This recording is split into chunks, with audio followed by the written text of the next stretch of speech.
creatures of the night? It's your girl Tati. I am on cloud 9. I got to meet Bay and I saw him perform his one Dead Man show.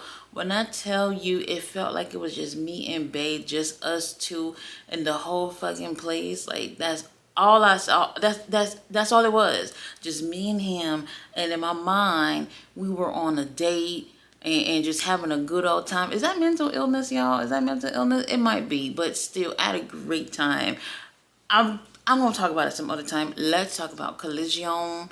Remember, Darby Allin has saved William the other day from getting a beatdown from the Death Riders.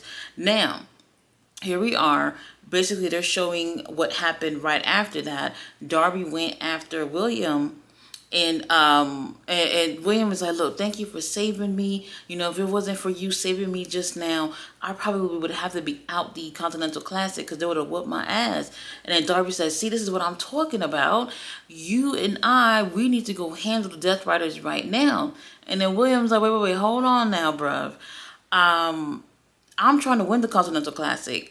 I need to be focusing on that, not about getting into any foolishness with anyone else. You know, I thank you for helping me, but I'm not going to be doing anything else other than focusing on the Continental Classic. And then he goes on to say, I'm going to whoop your ass next week. And then at World's End, I'm just going to end up winning the whole thing, becoming the Continental Champion. And I'm just like, all right, bruv, you sleeping and dreaming. Now, after this, we do get some promos. Remember, Collision used to do those promos in the beginning of each episode where everyone is pretty much talking about whatever they're going to do before the matches. And they have several people throughout the Continental Classic, throughout all the almost all the matches for the night. And I miss when they used to do that. And now they're bringing that back again. Tony Khan, you watching my reviews. Thank you.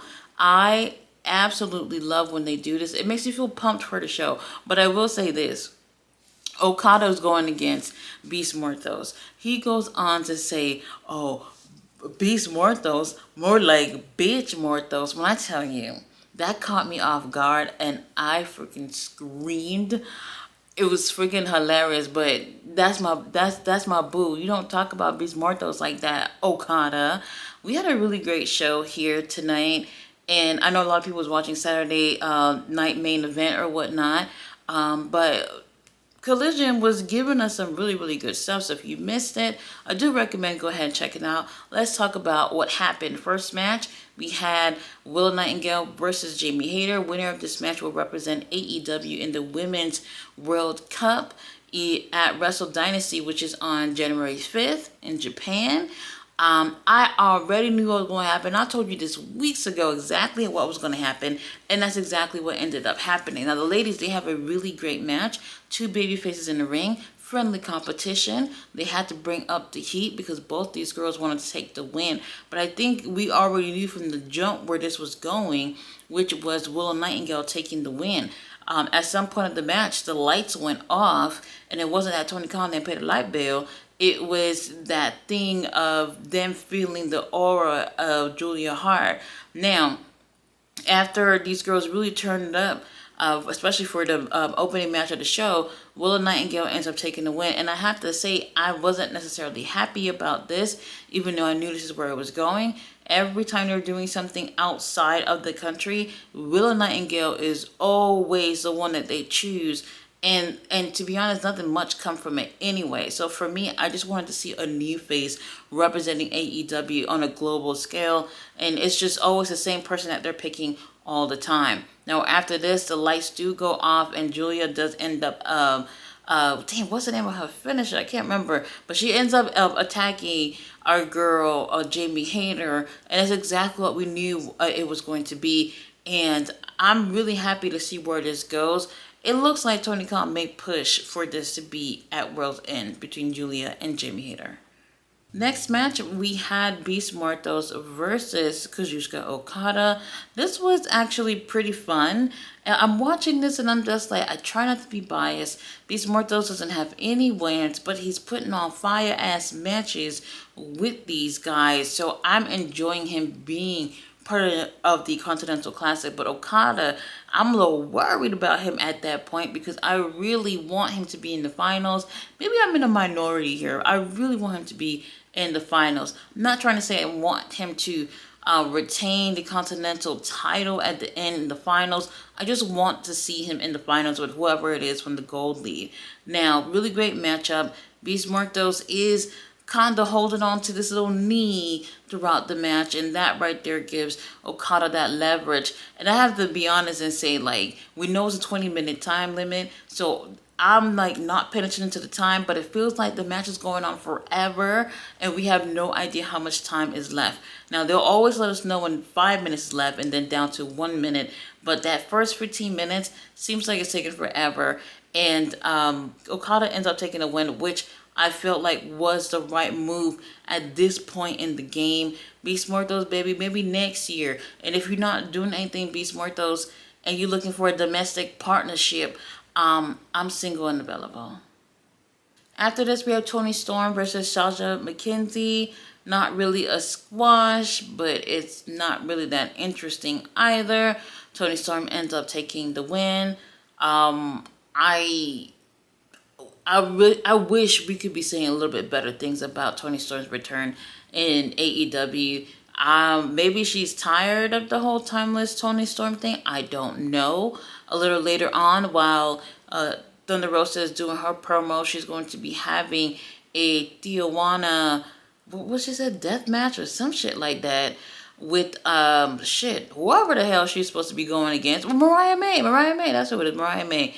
And Toni Storm ends up interrupting that, and she says hi to Thunder Rosa like it was the first time they met each other, and saying hello to Tony Schiavone like it was the first time they met each other, which is very interesting. Kind of seeming like she's completely forgotten her time as Toni Storm, and it's really interesting that they're going with that route. We'll see where that goes, but right now, I'm a little bored. I'm a little bored with Toni Storm. Now, here we have drama. We have Lio Rush, Action Andretti with these ugly ass jackets versus Top Flight. We have Layla Gray, who is outside. She came out with Top Flight. This was a really great matchup. The intensity was absolutely high. Private Party are backstage with the titles sitting pretty on their shoulders watching the match. And winner of this match get to face Private Party. Now, I don't remember if they said this was at the pay-per-view or not, but Tony Khan, it better be. And I really, really enjoyed. They know what is at stake here. Both of these guys, both of these teams, they want an opportunity to go for the tag titles, and rightfully so. Now, I'm liking the chemistry with Lio Rush and Action Andretti, and I'm loving that they're matching each other's intensity and aggression in this. And I feel like while at times we see aggression from Top Flight, I felt like Action Andretti, Lio Rush wants this more than them. And they were willing to do whatever it took to get there. Now, at some point, they end up accidentally knocking over Layla Gray. Now, while Top Flight is checking up on Layla, Action Andretti, Lio Rush, they seem to be concerned, but that concern didn't last too long. Then they decided while they were checking up on Layla Gray that they was going to start stomping out on Top Flight, and that right there was all they needed for them to get that win for this match. So now we're going to have Lio Rush, Action Andretti going against Private Party, which is very interesting. If it were me and it was my company, I would just have these three teams go at it at the pay-per-view. Like, I don't see an issue with it, but definitely things are definitely going to get much more intense between both of these teams. It would be really interesting to see what ends up happening here between all these teams involved. Either way, if it's for the pay-per-view, I'm really, really excited to see Action Andretti and Lio Rush get an opportunity like that on a pay-per-view. After this, we do have Chris Statlander versus Tootie Lynn. Apparently, she's a local talent. This was more of a squash. I mean, Tootie get to do a little something, maybe a clothesline or something, and that was pretty much it. I just hate when they do shit like this. Like, I'm not interested in this type of stuff at all. After this, they did show a snippet of Dustin Rhodes' promo that he did on The Righteous. And that's going to be for their match at the Final Battle pay-per-view. And once again, this is the first time that I'm actually seeing them showing something from Ring of Honor and on Collision of all places. And I couldn't even believe it. I couldn't believe that they were doing that. I absolutely love that they're doing that. And I hope that this is something that they're going to keep going with to help promote Ring of Honor, especially on national TV. Now, I know nobody was watching Collision today, but still, they got some TV time, and that's what we're looking for, some promotion from the company. Now, after this, we do have 10-man tag action. We have Commander, Outrunners, Daniel Garcia, Orange Cassidy versus MXM Collection, and the Premier Athletes. What's there to talk about? Exactly what you knew was going to happen is going to happen. Orange Cassidy and them winning. And I'm moving on. After this, Uncle Don announced that it's official. Powerhouse Hobbs will be going against Takeshita at World's End. Takeshita has a match this Sunday at New Japan, December 15th. Takeshita has a match at World's End on December 28th. And he has a match at DDT Wrestling. And damn, was that December 29th or 30th? Something like that. Well, sometime that week. And then he has a match at Wrestle Kingdom, which is January 4th. And then he has a match at Wrestle Dynasty, which is January 5th. Maybe I'm getting the days wrong or whatever. But whatever. All in that week. When I tell you Takesha's booked and busy, this is what we wanted. This is what we prayed for. But I don't want it to be like he's being overworked. This is a really young guy who has a title on his hands. Powerhouse Hobbs, we love you too. You ain't winning it.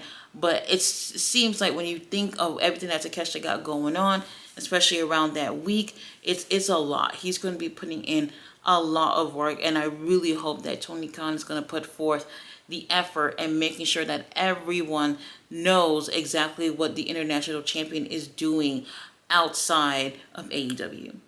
Now, main event, we had Mark Briscoe versus Kyle Fletcher in a really intense matchup. And here's the thing, Kyle Fletcher, prior to this match, had 9 points. 2 of them for sure he cheated. I can't remember if it was all 3, but 2 of them for sure he cheated. And then we have Pastor Briscoe at that point with only 1 win so far. And I'm looking at this and I'm just like, damn, if Kyle Fletcher wins 1 more match, he is definitely in the lead with 12 points. Itachi's not good at math. I know wrestling, but not math. He'll be at 12 points, and then he'll still have 1 more match where he can be at 15 points and just win the whole damn thing. If he gets to 12 points, we already know that he's winning. Like, there's no any other option in terms of the blue lead. No one else would catch up to him. So I'm looking at this, I'm just like, maybe it's going to end with a draw. If we have a draw, that will still leave people to believe that he may not win this tournament, at least the semifinals, right? So now, here we have both these guys really wanting this win. Pastor Briscoe is fired up. He really wants this. And I'm looking at both of these guys, and I'm just like, damn, the company is really pushing Kyle Fletcher, which I absolutely love. And there's something about it where it just kind of felt like, while we had that intensity from Pastor Briscoe, it kind of felt like something was, he turned it down a notch so that Kyle Fletcher can look good here. And I think that's a good thing because that helps the young talent look good, which I feel like Kyle Fletcher is definitely, he's been looking amazing, not just look-wise, but in the ring. He's really been putting a lot of work out there. So for Pastor Briscoe to help make sure that Kyle Fletcher looks great in the ring with him is something I really appreciated. However, by the time we got to the 15-minute mark, I just kept saying to myself, like, how much time is left? Like, they gotta be like a couple of seconds left of this match because it felt like it was going on forever. So then we have 5 minutes left, and then we know, all right, they're gonna pick it up. So now the intensity is even more between them, and we've had like how many near falls throughout that last 5 minutes. Now when it said 1 minute remaining, They step it up a notch and was just like, we're going to keep pinning each other until somebody ends up fucking losing.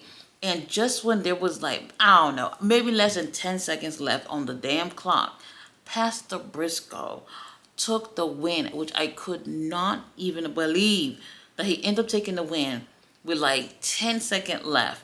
And I didn't see it going that way. I thought for sure this is going to be a draw. And Pastor Briscoe ends up taking the win. Kai Fletcher still has 9 points. Pastor Briscoe has not 9.6 points right now. Now, while I didn't want Kyle Fletcher to win, or I was okay with a draw, I was not. I just kind of felt like, okay, I'm okay with this outcome, but did Pastor Briscoe really need this? No, he didn't need this. But still, it's still a little hard to tell where they're going with things. Kyle Fletcher is still in the lead, but now Okada has a opportunity to be able to surpass Kyle Fletcher. Will that be the case? I don't know. So now, y'all thought that the show was going to be over and everybody was just going to go home and be happy about Pastor Briscoe winning. But here comes Willow Nightingale and Orange Cassidy. Honestly, I don't want to see none of them. I don't want to see no Willow Nightingale. I don't want to see no Orange Cassidy. They end up coming out there to celebrate with Pastor Briscoe in the ring. Now, while they're celebrating, we see backstage Death Riders, Pac, Lord have mercy, them ass, Pac, Claudio Castagnoli, Willie Yuta, Moxley, they all back there. They're hiding behind something. They're waiting for FTR. They see FTR coming down with their little luggage and they're ready to go. Now, as they're about to open the door to go outside the building, Marina Shafir opens the door. She comes on in, and then that's when FTR is just like, oh shit, something about to go down. Then boom, Death Riders come and they attack FTR. And I'm just like, baby, let me get on the action. Let me attack them too, because I can't stand them. Now, they attack them and they hold them. They left their luggage back there wherever they were, and they end up dragging their asses outside. And then we see Willie Yuta. The last thing we see is Willie Yuta kind of smiling into the camera. He's holding on to them $80,000 cameras or whatever. And I'm just like, oh, okay. Now, I don't know what happened. This is definitely kidnapping. But who's going to report it, right? This is FTR. We don't care. This is definitely going to make things more interesting when it comes to the storyline. Because to be honest, while I enjoy the Death Riders, something about this story is just like hitting a plateau for me where it's just like, I don't know where we're going with this. And they needed to take it up a notch. And with the little kidnapping of FTR, that might do something to shake up some things within AEW, since they're like the most beloved people over there. Darby Allin's gonna be looking for them, Orange Cassidy and them's gonna be looking for them and all that stuff, and then they're gonna end up getting those baby faces right where they want them. So I'm cool with the way the show ended. Really great matches tonight. Some of these things, honestly, they didn't even need to do, in my opinion, but the Continental Classic matches have been on point, and I have not yet seen a match that I didn't like in terms of this tournament so far, and I hope this is something that they do every year. Guys, thanks so much for watching my review. I will be back tomorrow with New Japan. I'll see you guys then. Bye.